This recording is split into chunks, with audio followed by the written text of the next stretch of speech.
നല്ല ഫഡ്ജായിട്ടുള്ള ബ്രൗണി ഉണ്ടാക്കിയാലോ. അപ്പോൾ റെസിപ്പി നോക്കാം. അതിനു മുന്നേ ഒരു കാര്യം, ഞാൻ കഴിഞ്ഞ 3 തവണ ഓവനിൽ ബ്രൗണി ഉണ്ടാക്കിയ സമയത്ത് ഫെയിലായി പോയടോ. പക്ഷെ എന്താ പറ്റിയതെന്ന് അറിയില്ല. ഞാൻ അതിന് മുന്നേ പാനിൽ അത്യാവശ്യം നല്ലപോലെ ബ്രൗണി ഉണ്ടാക്കുന്ന ഒരാളായിരുന്നു. പക്ഷെ ഓവനിൽ ഉണ്ടാക്കിയ സമയത്ത് സംഭവം ഫെയിലായിപ്പോയി. പിന്നെ നമ്മളങ്ങനെ തോറ്റു കൊടുക്കാൻ പറ്റില്ലല്ലോ. അങ്ങനെ 4ാമത്തെ തവണ ഉണ്ടാക്കിയപ്പം കറക്റ്റായിട്ട് കിട്ടിയിട്ടുണ്ടായിരുന്നു കേട്ടോ. ആ ഒരു റെസിപ്പിയാണ് ഈ ഒരു റെസിപ്പി.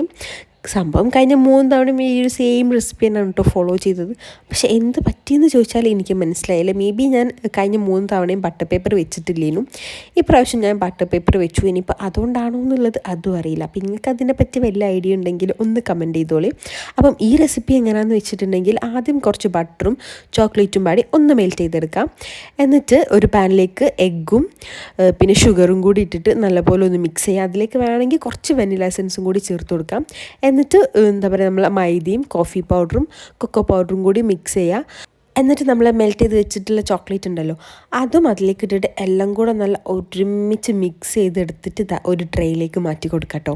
എന്നിട്ട് 180 ഡിഗ്രിയിൽ ഒരു 10 മിനിറ്റ്സ് പ്രീ ഹീറ്റ് ചെയ്ത ഓവനിലേക്ക് 180 ഡിഗ്രിയിൽ തന്നെ ഒരു 30 മിനിറ്റ്സ് ഒന്ന് ബേക്ക് ചെയ്തെടുക്കാം. അപ്പോൾ കണ്ടോ, നല്ല അടിപൊളി ബ്രൗണി ഇവിടെ റെഡി ആയിട്ടുണ്ട്.